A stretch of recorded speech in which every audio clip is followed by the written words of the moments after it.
ముందుగా మీరు ప్రవీణ్ పగడాల్ గారి గురించి కూడా పాడడం జరుగుతుంది. ఒకసారి ఒక 2 లైన్స్ వినిపిస్తారా?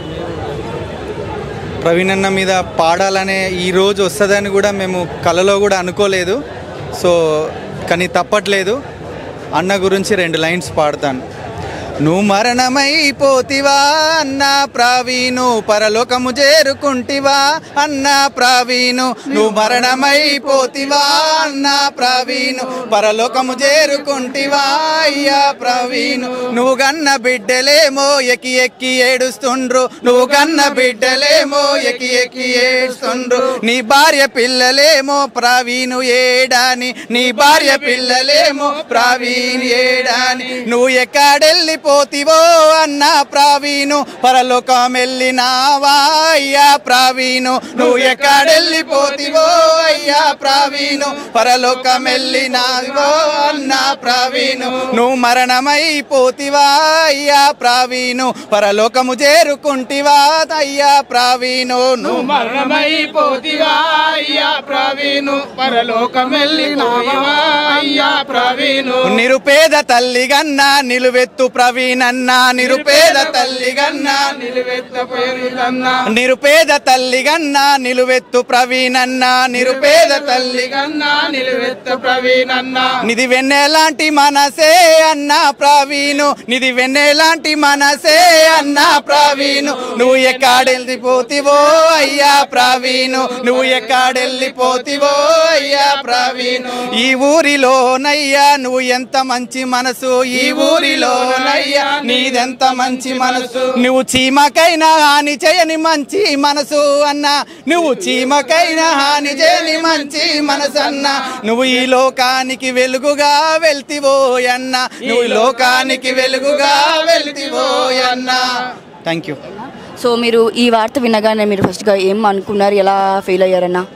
యాక్చువల్గా అన్న యొక్క మరణము వార్త వినగానే చాలా బాధేసింది. ఎందుకంటే మాలో ఒక దైవ సేవకుడిగా ఉండి దేవుని సువార్త, సత్య సువార్తను ప్రకటిస్తున్న అన్నను చంపడం అనేది చాలా ఇదొక బాధ. ఎందుకంటే ఒక మంచి యంగ్ డైనమిక్ పాస్టర్ని మేము కోల్పోయినాం అనుకుంటున్నాం. ఎందుకంటే మంచి ఒక డిబేట్లోనో ఒక మెసేజ్లోనో చెప్పాడు, రక్షణ టీవీలోనో మేబీ అనుకుంటా, ఒక మనిషిని మనిషిలా చూడమన్నాడు. ఆ యొక్క మాట నా హృదయాన్ని కాల్చేసింది. ఎందుకంటే ఒక మనిషిని మతాలొద్దు, కులాలొద్దు, ఒక మనిషిని ఫస్ట్ మనిషిలా చూడాలి, ఒక మనిషి మీద జాలి పడాలి, ఒక మనిషి మీద ప్రేమ చూపాలి. ఇదే కదా మా యేసుప్రభు మాకు చెప్పింది అని ఆ అన్న మాటలు వింటుంటే, ఆ వీడియోస్ విజువల్ చూస్తుంటే ఏడుపు వస్తుంది. ఎందుకంటే మంచి చెప్తే ఈ జనాలకు నచ్చదండి. చెడు చేసేవాడు తొందరగా వెళ్ళిపోతాడు, మీడియాలోకి వెళ్ళిపోతాడు. కానీ మంచి అనేది మరుగున పడిపోతుంది. మేము ఒకటే కోరుకుంటున్నాం, మాకు న్యాయమైన జస్టిస్ కావాలి. నిజంగా పోస్ట్ మార్టం రిపోర్ట్ జరిగింది ఇవ్వాలి. లేదంటే మేము కూడా ర్యాలీలు చేస్తాం. మాకు న్యాయం జరిగేంత వరకు మేము కూడా నిద్రాహారాలు మారి మేము కూడా స్ట్రైక్ చేయడానికి రెడీగా ఉన్నాం. ఎందుకంటే ఈ మీడియా ద్వారా రాజకీయ నాయకులే కానీ ఇంకెవరైనా కానీ ఇతర మతస్థులే కానీ మీరు ఒకరినొకరు ప్రేమించడం నేర్చుకోండి. ఫస్ట్ మిమ్మల్ని మీరు మీ ఆధీనంలో మీ మనసును పెంచుకోండి. ఒక మనిషిని చంపడము, నరకడము, నరహత్య చేసినోనికి నరకమే పక్కా బైబిల్ వాక్యం తెలుపుతుంది. కాబట్టి ఒక మనిషిని చంపడము చాలా దుర్మార్గము. కాపు కాసి చంపారంటే ఇంకా దేవుడే వాళ్ళకి శిక్ష ఇస్తాడు. ఈ లోకములో ఉన్న చట్టాలు ఎవరు పట్టించుకోకున్నా దేవుడు అనే ఒక చట్టం ఉంది.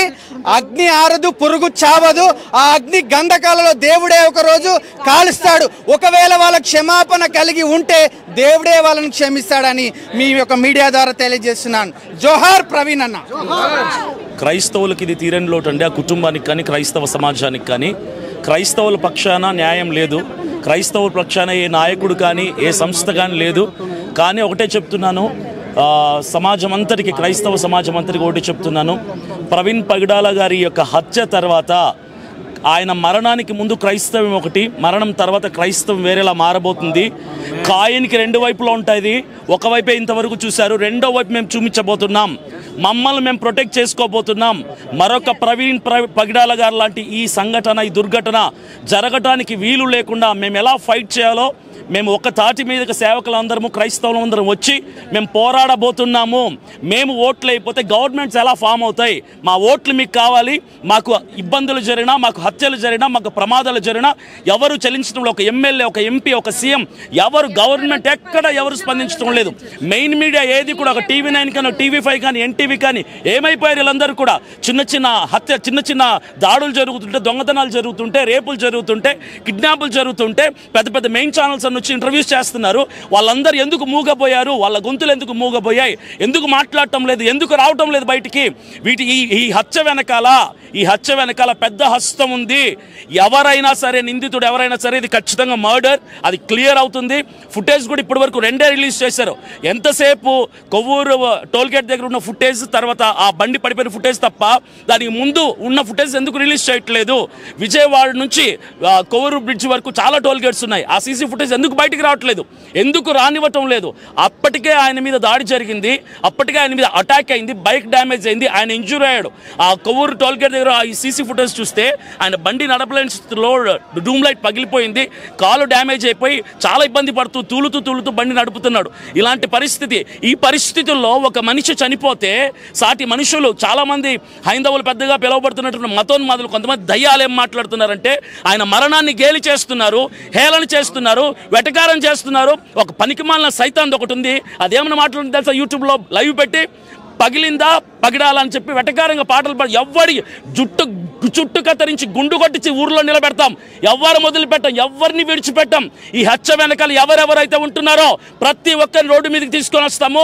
బొక్కలో పెట్టించకపోతే మేము సేవకులం కాదు, క్రైస్తవులం కాదు. క్రైస్తవులు చేతగాని వాళ్ళు అయిపోయారు. క్రైస్తవుల ప్రేమ తత్వం మీకు అసమర్థత అయిపోయింది, చేతగాని తనం అయిపోతుంది, తిరగబడపోతున్నారు క్రైస్తవులు. ఎదుర్కోవడానికి సిద్ధంగా ఉండండి. ఇప్పుడు పోస్ట్ మార్టం రిపోర్ట్ కొరకు మేము ఎదురు చూస్తున్నాం. అందులో న్యాయం కనుక జరిగితే, ఆ నిందితులు శిక్షింపబడితే సరే, అక్కడ మాత్రం తేడా జరిగిందంటే మాత్రం మేము ఊరుకునేది లేదు. యావత్ క్రైస్తవ సమాజం అంతా కూడా రోడ్డు మీదకి వస్తాం. బళ్ళు కదలనివ్వం, ఏ పని జరగనివ్వం. ఎలా ముందుకు కదులుతుందో ప్రపంచం, ఎలా ముందుకు కదులుతుందో ప్రభుత్వం చూస్తాం. మేమందరం కూడా ఐక్యత కలిగి పోరాడతాం. We fight for justice. ఇప్పుడు మతోన్మదులు చాలా మంది ప్రవీణ్ పగడాగల్ గారిని చంపి సంకలు గుద్దేసుకుంటున్నారు, ఆనందపడిపోతున్నారు. అయిపోయింది. కానీ ఒకటే చెప్తున్నాను అందరికి కూడా, ఎవరైతే ఈ హత్యకు పాల్పడ్డారో ఒకటే వార్నింగ్ ఇస్తున్నాను. ఆయన మరణించిన తర్వాత క్రైస్తవుల్లో భయం పోయింది, ధైర్యం వచ్చింది. ఒక ప్రవీణ్ పగడాల గారు పోతే 1000 మందిని దేవుడు లేపబోతున్నాడు. 1000 మంది ప్రవీణ్ పగడాల గారు లేకపోతున్నాడు. చావుకు తెగించి బైబిల్ పట్టుకున్న వాళ్ళం మేము బైబిల్ పట్టుకున్న రోజే బ్రతకడం కాదు, క్రీస్తు కొరకు చచ్చిపోవడానికి తెగించాం. Thank you.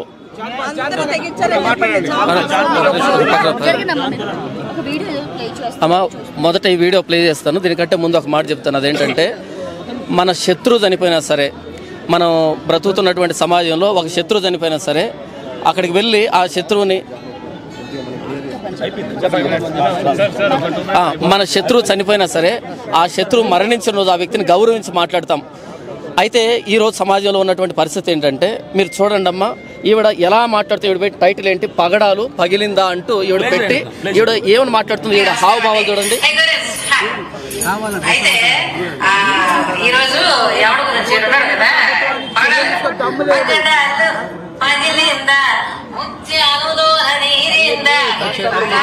కొట్టించి ఊర్లో నిలబెట్టకపోతే ఆ సైతాన్ని చూస్తూ ఉన్నారు మీరు. వదిలిపెట్టే ప్రసక్తే లేదు. ఎందుకు చర్యలు తీసుకోవట్లేదు గవర్నమెంట్, ప్రభుత్వం ఎందుకు స్పందించడం లేదు? మతోన్మాదులు అంతా ధైర్యంగా మనిషి చచ్చిపోతే మానవత్వం కూడా చాటి చెప్పకుండా ఆ మరణాన్ని కూడా గేలి చేసి మాట్లాడుతుంటే ప్రభుత్వం ఏం చేస్తుంది? ఇది వినండి, ఇది కేవలం నా మొబైల్లోనే లేదమ్మా, ఇది కేవలం నా మొబైల్లోనే లేదమ్మా. ఇది